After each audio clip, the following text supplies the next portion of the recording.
ഭാരതത്തിൽ പ്രധാനമായി 10 ഉപനിഷത്തുകളാണ് കണക്കാക്കപ്പെട്ടിരിക്കുന്നത്. ആ 10 ഉപനിഷത്തുകളെ തിരഞ്ഞെടുത്തിട്ടുള്ളത് ശങ്കരാചാര്യരാണ്. ശങ്കരാചാര്യർ 10 ഉപനിഷത്തുകളെ തിരഞ്ഞെടുത്തു. 10 ഉപനിഷത്തുകളെ തിരഞ്ഞെടുത്തു എന്ന് പറയുമ്പോൾ എത്ര ഉപനിഷത്തുകളുണ്ടെന്ന് ചോദിക്കാം. അവിടെയാണ് ആർക്കും ഒരു നിശ്ചയം കൃത്യമായിട്ട് പറയാൻ പറ്റുന്നില്ല. 108 ഉപനിഷത്തുകളുണ്ടെന്നാണ് മുക്തികോപനിഷത്തിൽ പറയുന്നത്. അത് ഉറപ്പിച്ച് അങ്ങനെ പറയാൻ പറ്റില്ല. 108-ൽ കൂടുതൽ ഉപനിഷത്ത് ഇപ്പോൾ തന്നെ ലഭ്യമാണ്.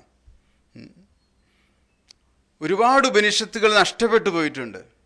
അത് വെച്ച് നോക്കുമ്പോൾ ഒരു കണക്ക് പ്രകാരം വേദങ്ങൾക്ക് ശാഖകളുണ്ടെന്നും ഓരോ ശാഖയ്ക്ക് ഒരു ഉപനിഷത്തുണ്ടെന്നും അങ്ങനെ 1180 ശാഖകളാണ് ആകെ വേദങ്ങൾക്കുള്ളത്.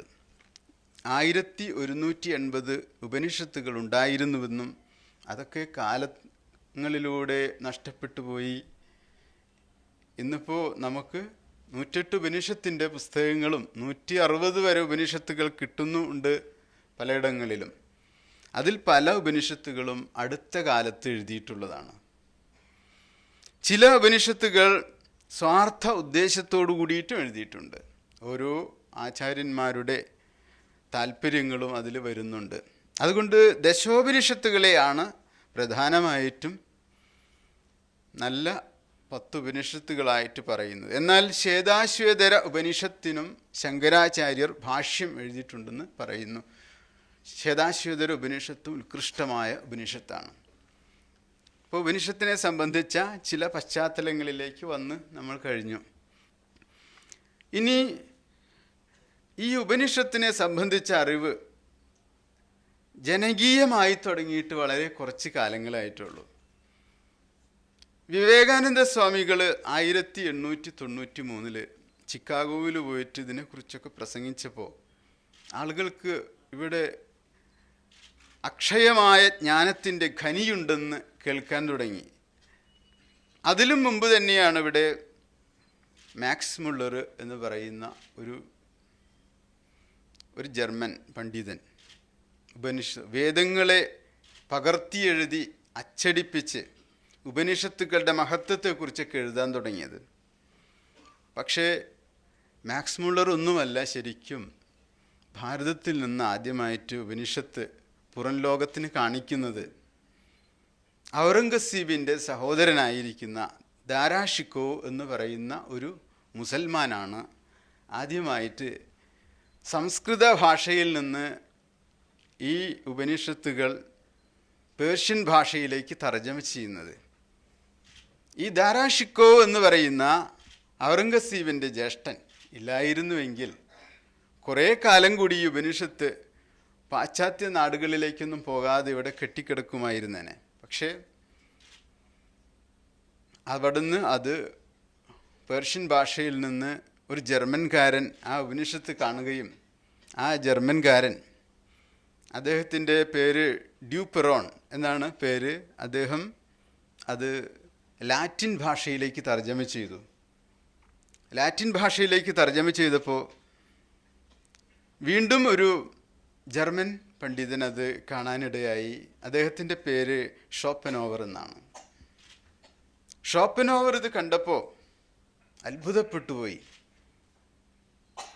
ഈ ലോകത്ത് ഇതേപോലെ ചിന്തിക്കുന്ന, ഇതേപോലെ ദാർശനിക മഹത്വമുള്ള മനീഷികൾ ജീവിച്ചിരുന്നുണ്ടെന്ന് അദ്ദേഹം അത്ഭുതത്തോടെ അത് വായിച്ച് മനസ്സിലാക്കി എന്നുള്ളതാണ്. അപ്പോൾ ഷോപ്പനോവറിൻ്റെ ആ അഭിപ്രായങ്ങളിൽ നിന്നാണ് ലോകത്തിന് വലിയ മാറ്റം ഉണ്ടാകുന്നത്. ഷോപ്പനോവർ പറയുന്നു, ഇത് എൻ്റെ ജീവിതത്തിൽ ഒരുപാട് ആശ്വാസം നൽകുന്നു. ഈ കൃതി, ഈ ഉപനിഷത്തുകൾ വായിക്കുമ്പോൾ ഉള്ളിൽ ഒരു തലോടൽ, ഒരു സാന്ത്വനം വന്ന് പെയ്തിറങ്ങുന്നത് പോലുള്ള അനുഭവം. ഇത് ജീവിതത്തിൽ മാത്രമല്ല എൻ്റെ മരണത്തിലും ഈ സ്വാന്തനം എനിക്ക് ഈ ഗ്രന്ഥം നൽകും എന്ന് പറഞ്ഞപ്പോൾ പല ആളുകളും അതിനെ സ്വീകരിക്കുവാൻ സന്നദ്ധരായി. പിന്നീട് ഉപനിഷത്തുകൾ വായിച്ച് മനസ്സിലാക്കിയിട്ടുള്ള ഒരുപാട് ആളുകളുണ്ട്. അമേരിക്കയിൽ വാൾട്ട് വിറ്റ്മാനെ പോലുള്ള കവികൾ പോലും ഉപനിഷത്തുകൾ വായിച്ചു തുടങ്ങി. ഷോപ്പനോവർ ഗീത വായിച്ചിട്ട് അദ്ദേഹം അത്ഭുതപ്പെട്ട് ഗീത തലയിൽ വെച്ച് നൃത്തം ചെയ്തു എന്ന് വരെ പറയുന്നുണ്ട്. ഗീത തലയിൽ വെച്ചുകൊണ്ട് നൃത്തം ചെയ്തു എന്ന് പറഞ്ഞാൽ അതേപോലെയുള്ള ദാർശനിക മഹിമ അതിന് നമുക്ക് കണ്ടെത്താൻ കഴിയും എന്നുള്ളതാണ്.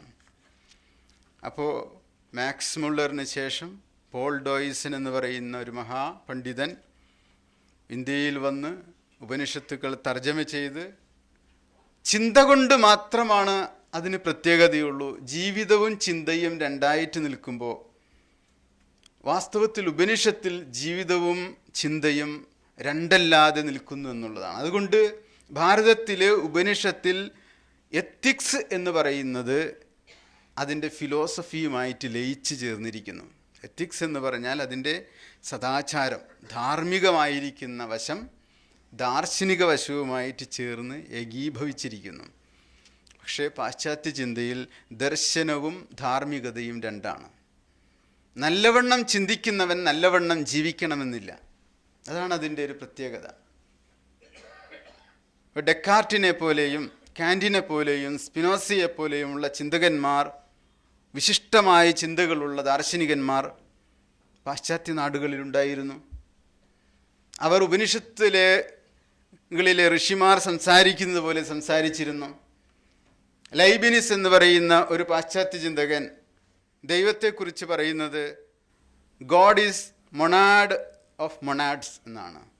മൊണാഡ് എന്ന് പറയുന്നത് ചെറിയ ചെറിയ ചൈതന്യ മാത്രകളെയാണ് മൊണാഡ് എന്ന് പറയുന്നത്. അപ്പോൾ മൊണാഡ് എന്ന് പറയുമ്പോൾ ഓരോ കണങ്ങൾക്കും ചൈതന്യമുണ്ട് എന്ന് അദ്ദേഹം മനസ്സിലാക്കിയിരിക്കുന്നു. ഈ എല്ലാ കണങ്ങളെയും നിയന്ത്രിക്കുന്ന, എല്ലാ കണങ്ങൾക്കും മഹാകണമായിരിക്കുന്ന അണു അഖണ്ഡമായിരിക്കുന്നതിനെ മൊണാഡ് ഓഫ് മൊണാഡ്സ് എന്ന് അദ്ദേഹം പറഞ്ഞു. അങ്ങനെ പറയുമ്പോൾ നമുക്ക് അത്ഭുതം തോന്നും, അദ്ദേഹത്തിനിത് ഉപനിഷത്ത് മനസ്സിലായിരിക്കണമല്ലോ എന്ന്. പക്ഷേ ഉപനിഷത്തിനെ അദ്ദേഹം വെറും ഒരു ചിന്ത മാത്രമായിട്ടാണ് മനസ്സിലാക്കുന്നത്. അതിന് ആഴത്തിലുള്ള ജീവിതത്തിൻ്റെ സ്പർശവും ഗന്ധവും ഒന്നും അവിടെ ഉണ്ടായിരിക്കുകയില്ല. ഒരുപക്ഷെ ഗ്രീക്ക് ചിന്തകരിൽ കുറച്ചാളുകൾക്ക് ആ പരിമളം ശരിക്കും ലഭിച്ചിരിക്കാനിടയുണ്ട്.